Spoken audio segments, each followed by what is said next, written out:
Oh. Can you swear on this thing? So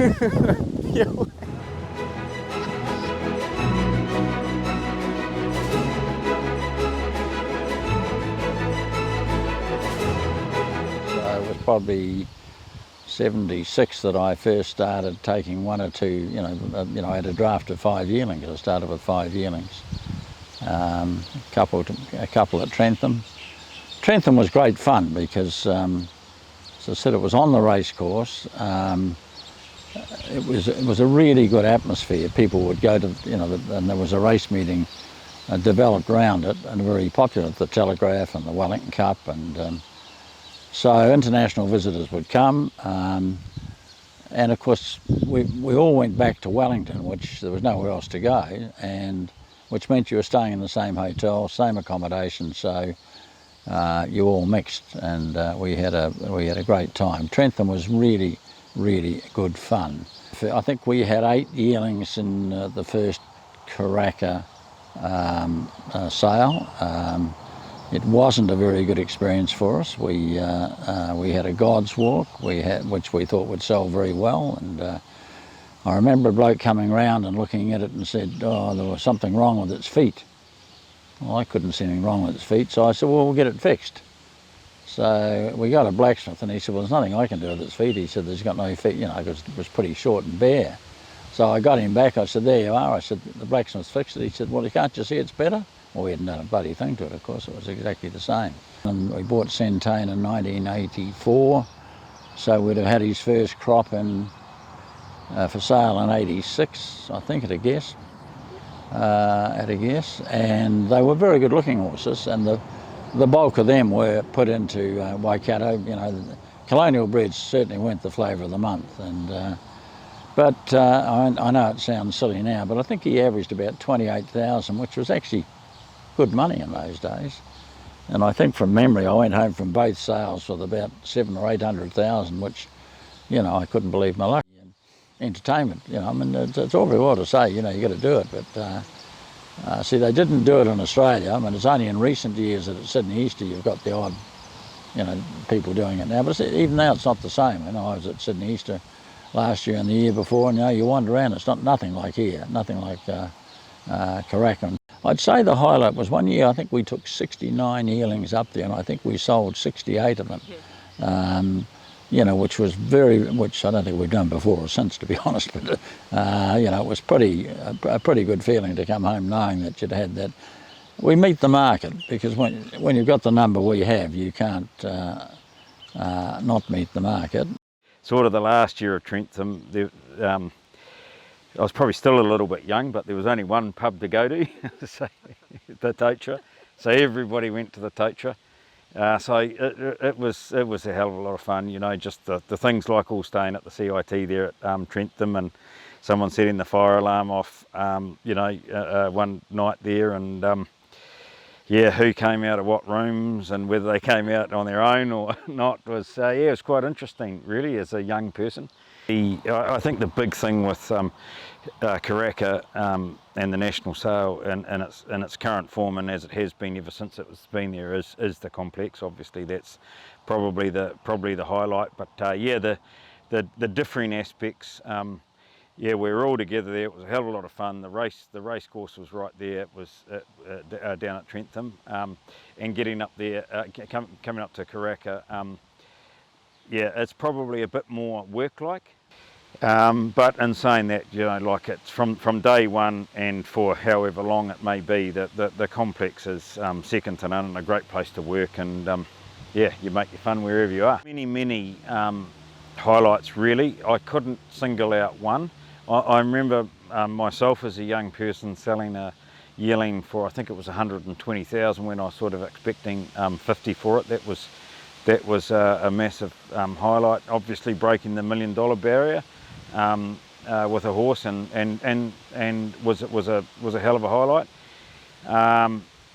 But there was a couple of years there, one where we pretty well sold every horse, and that was through the period of Pins, O'Reilly and Savabeel, and even No Excuse Needed, and every yearling that we took to Karaka, we owned ourselves.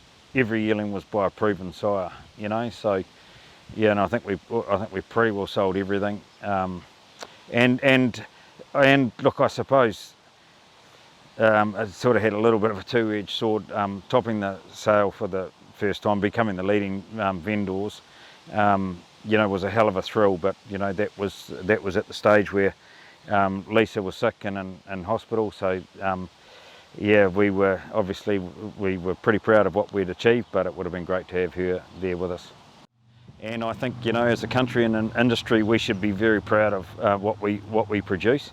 And yeah, obviously it is our national sale. So you know, whenever we can try to have the best draft that we've possibly got there, whether it's Waikato stud, but obviously the New Zealand full stop, to get as many buyers here as we possibly can.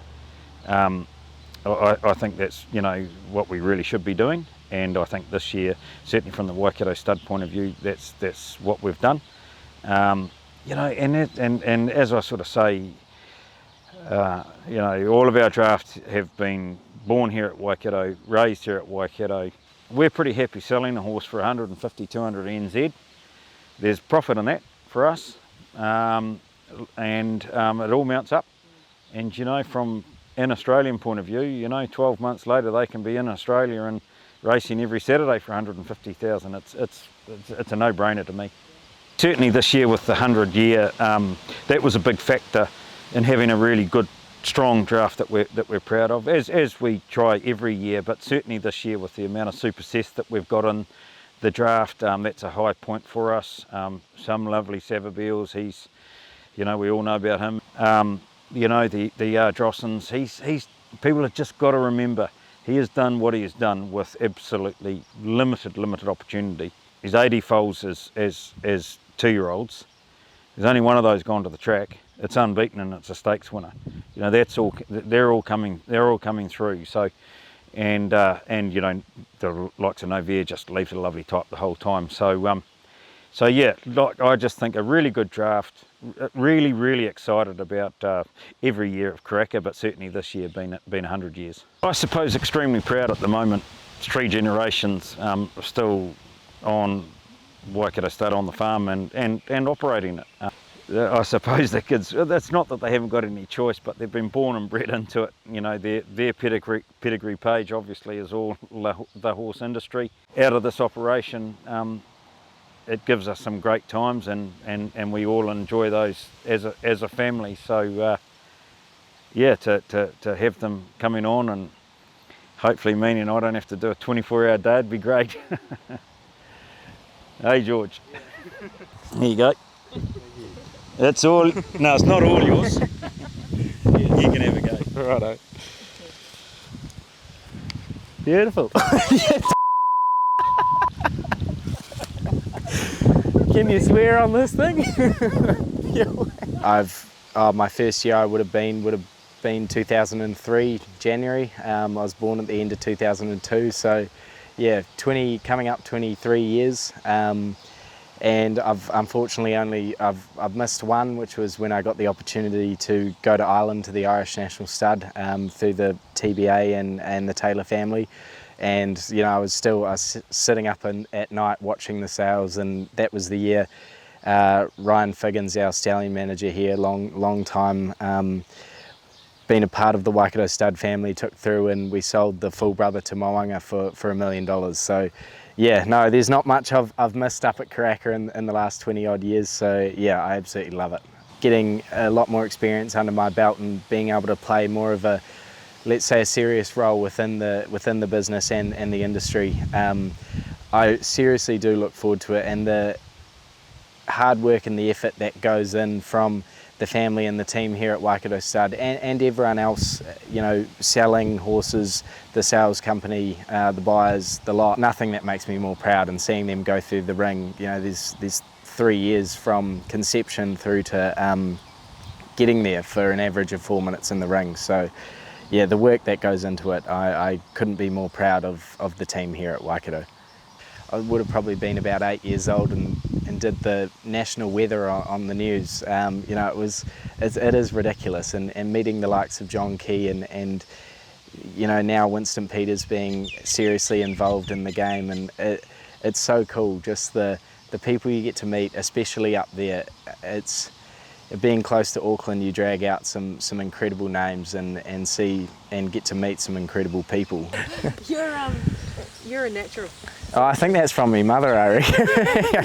I couldn't leave school without winning a speech competition, you know. She used to flog it into us, and you know, looking back on it now, I am incredibly grateful for that, and it's sort of gone through, and it does tie back to Karaka, having the, you know, a fair few years ago, and we did the Kids at Karaka segment, and I was fortunate enough to get on there a couple of times on air with Karen Fenton-Ellis when she used to do the broadcasts out of there, and you know, I was I was a little young tacker, and just get on there and talk a bit of smack, but you know, at the end of the day, it is just yarning, and it's a bit of fun, and to be able to showcase our family and our business and New Zealand on the whole, from the thoroughbred side of things is pretty special. Yeah, I'm very honoured to be able to do that, you know. Big year, you know, to be a part of the 100 years, the centenary of Karaka, and play quite a big role within our own stud. It is very exciting, and to be honest, I'm really looking forward to the next 100 years.